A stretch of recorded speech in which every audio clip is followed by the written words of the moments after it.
Hello, hello. Welcome to Walter's Rear Window, a podcast hosted by yours truly, Maya and Claire. Our podcast is based in Portland, Oregon, and we'll be covering everything from movies and films, trendy local food spots, to whatever else pops into our mind.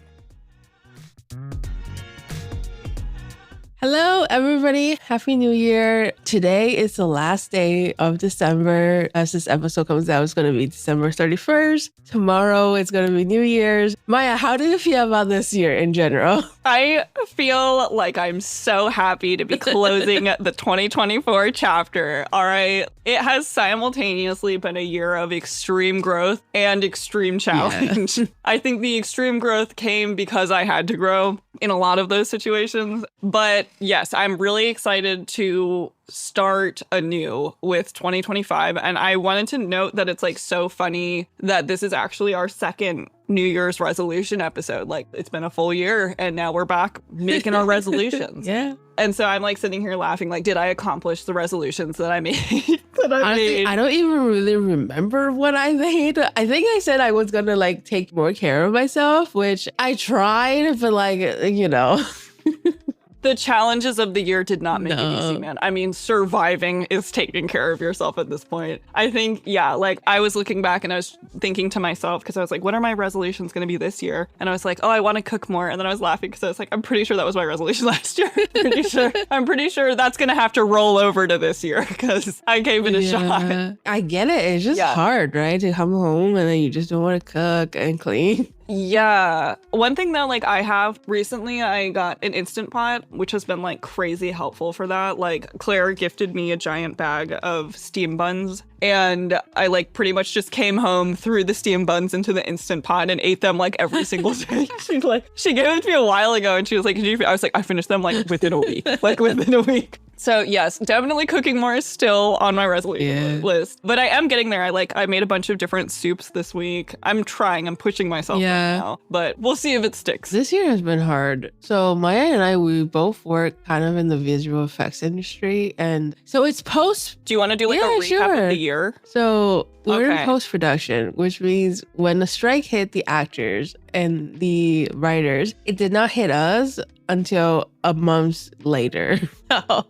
Yeah, so like to break it down, essentially, like for those of you who aren't like a part of that world, this year, or it may have been last year, I'm not positive, there was a major SAG strike between the Writers Guild and the Actors Guild combined. And both of them went on strike for several months, which completely stopped all pre-production, post-production, anything that was in progress stopped. We were lucky because at that point in time, we were in visual effects, which is post-production. So that means that all of the work that we were doing had already been filmed, had already been recorded. But then because of that, by the time everything picked back up, there was nothing left for us to do. And so kind of like a major shift in the industry started to happen and is continuing to happen right now. Like we are still feeling the effects of it. It's starting to come back. Everything is like starting to be more steady, but it was like an earthquake. I mean, like the floor fell out from under us this year. I don't know about you, but like I felt so crazy this year. I felt very out of control, which was hard because it felt for a while like we had like a totally solid, steady thing going, and then that happened and it completely shifted everything. And I know it's not the first time this has happened and it won't be the last time that it's happened. So it's like, it's good that we know how to adjust to this now and that like we're kind of aware of the effects of it. But yeah, it was kind of nutty. Like it was kind of crazy. And it made for a kind of difficult year. So I'm happy that we made it through and I'm happy that we pulled something awesome out of it. Like we created this and we stuck with it and we made this kind of like our normal so that we stayed in contact and like just in general, we're like helping each other through the year. Cause like when you and I would meet up to do like tarot, like that would raise my spirits, you know, like it just, there have been like so many times this year where like it has felt like the end of the world and it's okay. But yeah, like it has been a tough year for me at least. Yeah, same. I feel like when the strike started to hit us, it just felt kind of weird. It was like very doom and gloom around the office that we worked at. And then we started getting furloughed. And it's just, Maya has told me that because I was part of like the first round of people to get furloughed. And that was like the hardest part. And Maya told me that when she was in the office, it just kept getting smaller and smaller and smaller until there was like 10 people left.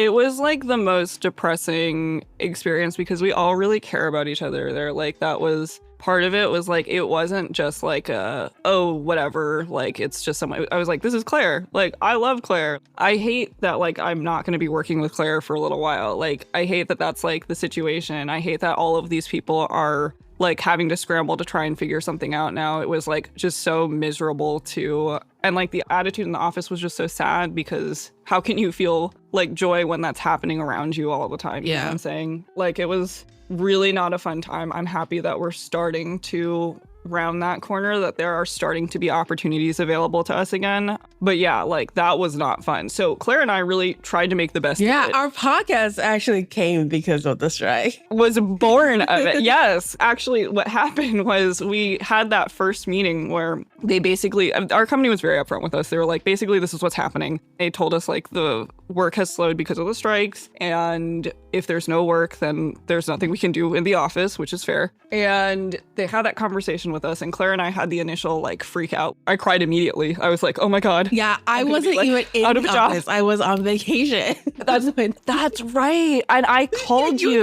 Yeah, I was like, what the fuck? I was like, what the fuck? And I was crying. I called Claire. I was like, this is so fucked up. Because like I was already like, we're going to be separated. Like all this stuff is going on. And like, I just don't react to change well. Like I'm not good. I have to have an initial panic and then I'm fine. Like I cried immediately. It was also like for me, like Claire had been in the industry for a little while, but this job was like my first entry into the industry. So it really felt like I had gotten this opportunity and now it was falling out from under me, which I was really sad about because I was like really excited about the stuff we were working on. And yeah, so Claire and I, after that initial meeting when she came back from Taiwan, so we came and we met up and like we were both kind of like, what are we going to do? Because essentially the takeaway from that meeting was at this point, work is slowing down and people are going to get furloughed eventually. But right now we're all going on to part-time next week. So like we had gone from working full-time to having 4 days a week completely free to do whatever we wanted. And I cannot handle that much free time without some kind of structure. We'll either get too depressed and not do anything, or I will do a bunch of stupid stuff. Like I'll go and buy a bunch of coffee every day. And it's like, no, that's not, you're working part-time. You can't do that. So it's like very precarious for me. So I like really need routine. So Claire and I were talking and we had kind of been talking about doing a podcast for a while. Cause like, I feel like our conversations are always very animated and like we always are talking about a bunch of different random things. So like we have like a very interesting overlap in things because like Claire knows very specific things. I know very specific things and the things that overlap are so interesting to me. So I feel like we always like really, we were getting into it and we're like, all right, what if we tried? So we ended up that year buying our Yeti microphones from the Black Friday sale that Thanksgiving. And we were like, all right, let's do this. So actually, like right when we started this, we were going through, if you go back and you listen to season 1, episode 1 and 2, like we were just dealing with the horror of what our life was becoming. Yeah, basically. So I think like, yeah, you really heard us like cope through that entire process. And I feel like you can probably hear the difference between us then and now. Cause like, I feel like we have, because of this, at least for me, I can't speak for you, but like because of this, like I have been able to keep up with so much more. I have been able to look forward to things. Like we make plans so that we can have things to talk about during episodes. We meet up, we make sure we're okay. Like I always feel like I have a friend in you and like it's nice that we have this common thing, you know? Yeah. Yeah. Yeah, it's nice. We both also moved this year, which was like so stressful. Yes. And Maya's got her car broken into this year. Oh my God. Yeah. I think I talked about that briefly last season. Someone smashed my car window. I was pissed, but I'm glad that it's over. If it happens again, I'm going to be especially pissed. But for now, yeah, it happened once, and I feel like a true Just Portlander. Yesterday, I saw 2 people with their cars smashed. Yeah, what is up with this neighborhood? Like recently, like we just were talking about Mama Bird was smashed, and then I saw one other place, like right in my area. Like it's just been kind of crazy lately. So yeah, I don't know what's going on. So contribute to small businesses; they're getting smashed. Yeah, I would say overall, this was not like the best year. What do you hope for in 2025? I'm going to try and be optimistic and be like, I hope 2025 is better. And You never know what's gonna happen, where life takes you, but I really do hope. Yeah, exactly. I really do hope. You never know when Guillermo is going to make another stop. Yeah, that is true. I'm just saying. Yeah, but I do hope 2025 is a lot better. Yeah, I think like your 2023 was such a high, you know, that 2024 had to be a low, like, so 2025 is gonna come back up. So now, all right, it's a win. Come on, yeah, you got like you can't. What goes down must come back up, baby. But yeah, so like I think 2025, I'm same. Like I am cautiously optimistic. Let's see. I hope for more stability than I had last year. I hope, again, I'm going to give the same resolution that I gave last time, which is that I hope we keep up with this. Like, I hope in 1 year we're doing this exact same thing. And we have done so much more around Portland. Like, pretty soon we're going to be Portland experts. But I think that I hope this year is, like, there's more joy this year than stress. Because I felt so much stress last year. Like, I think I will feel more at peace if we just have a little bit more calm. Stability and calm, I think, are going to be my hopes for this year. Yeah, same. I guess same. I do hope that like things become a little bit more peaceful. And I don't know if anybody else feels that way, but I feel like election years are always very stressful. Yeah. Yes, that's such a good point. I was not even thinking about that. Yeah, so hopefully this year, now that everything's kind of like done and settled, that is an excellent point. We can just kind of like focus more on our own individual lives, and this year it's going to become a new year tomorrow. So here's hoping tomorrow's more peaceful and calm, and that the election doesn't kill us all. Yeah, it was 2024. It just like was a lot. Like the strike happened. We both have to move. There are like a bunch of shops around us closed down. Like like Teeny's was closed this year. Oh my God. I know this was the year of the world. It really was. Like, I feel like we were finding our footing. And then 2024 was like, nope. You're going to have to figure it out. And I feel like we did a pretty good job of adjusting, but I would love for it to be a little more stable. Yeah, 2024 was just like, no, like everything's going to be turned to shit. Turned to the shitter. And he's going to have to figure it out. It's like, oh, okay. Yeah. Yep. It was very much a year of let's see how much you can handle. Oh my God. Yeah, like, I don't know. I hope like the business picks back in Portland, because it's so sad that all these like stores are like closing. And I know that like new ones comes in, and it's always exciting when a new store opens up. But like we said previously in the previous episode with Mimosa, they literally opened within the year and closed within the year. And that makes me so sad, because like that's a lot of the restaurants. Like I don't know how long Teeny's was open, but I know it wasn't open for super long. And like I sat there and I was just like, that is the sad part of all of it. Like Claire and I mean, like that was a big part of this podcast, was like getting out and like trying a bunch of local things. Like a big part of starting this was like, all right, well, we've got the time to go out there, so like let's go out there. And that's what we kind of tried to do. So yeah, like definitely, I mean, I don't know about you, but I'm going to try and take advantage of as many open businesses as there are. Yeah, right now. Same. And like because you don't know, they could be closed the next day. Exactly. I'm like, I can't wait. Like you cannot wait. You got to go now. Yeah, I think it's just because the rent is so expensive. Like actually, Maya and I, we were looking into possibly maybe like a shop or something like that around here, and it's just impossible. It's too high.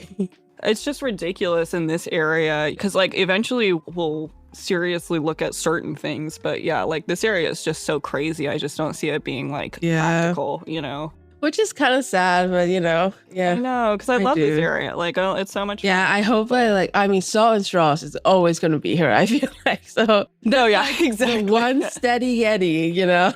The one constant. It's always going to be here. But yeah, so to cap off this episode, do you want to give just like 3 solid resolutions that you want? Yes. I would like to... Okay. You have cook more as one of yours. Yes, cook more. Cook more. I would like to cook more. And that kind of ties into my second one, which is like I'm trying to eat better. Because like I eat out all the time and I love it, but it's not very good for me. So I'm like trying to monitor my health a little bit better. And then my third resolution, I think, is this year, I would love to like start doing some stuff that actively works on my anxiety, like maybe yoga or like some kind of meditation, like something that I can bring into like my everyday life on a regular basis that will help me just remain in the moment because I'm so stressed out all the time that I think like that would be very helpful in general. So yeah, I think like trying to be more zen, eating better, maybe moving a little bit more would also be one of mine.